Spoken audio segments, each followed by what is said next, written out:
Hello, இன்னைக்கு வந்து டே 2 மொளகா தண்ணியோட ப்ரிப்ரேஷன் வீடியோ தான்.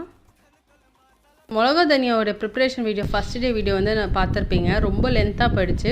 சரி, நம்ம ஷார்ட்ஸ்லேயே மீதி வீடியோ ஷேர் பண்ணிடலாம் சொல்லி தான் வீடியோ உங்களுக்கு ஷேர் பண்ணுறேன். ஏன்னா டே 2 இன்றைக்கி பார்த்தீங்கன்னா எல்லாம் மிக்ஸ் பண்ணி தான் நான் காய வச்சுருக்கேன். எல்லாம் நல்லாவே கலர் சேஞ்ச் ஆகி காஞ்சிருக்கு. இந்த எப்படி கன்சிஸ்டன்சி இருக்குதுன்னு நான் காமிக்கிறேன். இது பார்த்தீங்கன்னா கலர் சேஞ்ச் ஆகி இப்படி நம்ம நசுக்கணுன்னா நல்லா பிரேக் ஆகும்.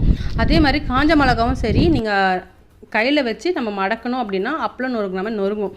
அதான் நல்ல பதமாக நல்லா காஞ்சிருக்குன்னு அர்த்தம். காஷ்மீர் சில்லியும் சேம் கன்சிஸ்டன்சி தான். அதே மாதிரி நொறுங்குற மாதிரி நல்லா காஞ்சிருந்துச்சுன்னா நான் அப்படியே எடுத்து நம்ம அரைச்சிக்கலாம். இது அப்படியே கையோடு நான் வந்து பாக்ஸை ட்ரான்ஸ்ஃபர் பண்ணிக்கிறேன். இந்த மிளகா தனியாக பார்த்தீங்கன்னா எனக்கு போடுறதுக்கு பெரிய பாக்ஸ் இல்லை. சரி, நான் அப்படியே கட்டை பேக்லேயே போட்டுட்டு அரைச்சிட்ட பிறகு பாக்ஸில் மூவ் பண்ணிப்பேன். ஸோ அப்படியே நான் வந்து இருக்கிறது எல்லாமே அரேஞ்ச் பண்ணிகிட்டு இருந்தேன். மொட்டை மேலே காய வைக்க சாட்டிஸ்ஃபேக்ஷன் இருக்குது பாருங்கள். ரொம்ப சூப்பராக இருக்கும். என்ன தான் வீட்டு பால்கனியில் காய வச்சாலும் காயாது. ஏன்னா சின்ன பால்கனி தான் இருந்து அந்த அளவுக்கு கொஞ்சம் வெயில் வந்து சாட்டிஸ்ஃபைங்காக இருக்காது. ஸோ மொட்டை மாடி இருக்க ஒரு கம்ஃபர்ட் தான் எனக்கு.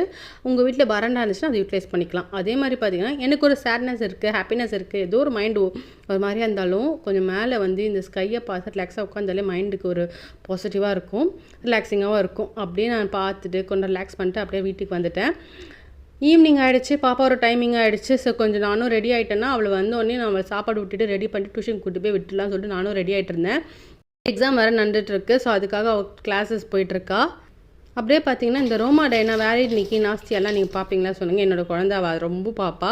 அதில் இருக்க மாதிரி திங்ஸ் தான் மேக்ஸிமம் டாய்ஸ் வாங்குவா. அதை வாங்கி இது அதே ஷாப் மாதிரி வச்சு அதை விளையாடிட்டு இருப்பா. அது அவளோட லிட்டில் ஹாப்பினஸ். நம்மளாம் சின்ன வயசில் இருக்கும்போது நம்ம எவ்வளோ என்ஜாய் பண்ணியிருப்போம். நம்ம அவுட் சைட் போகிறதுக்கே ஒரு பயம் இல்லாமல் தைரியமாக போவோம். பசங்களை இப்போலாம் அந்த மாதிரி அனுப்ப முடியல. அதனால இந்த மாதிரி ஐட்டம் தான் இப்போ அவங்களுக்கு வந்து என்டர்டைன்மெண்ட்டாக இருக்குது. இந்த லீவில் ஏதாவது சைக்கிளோட சொல்லித்தரலான் இருக்கு எப்படின்னு பார்ப்போம். ஸோ அதோட நாங்கள் 2 பேரும் டியூஷன் கிளம்பிட்டு நானும் போய் மசாலா அரைச்சிட்டு வந்து இது அதோட டெக்ஸ்டர்.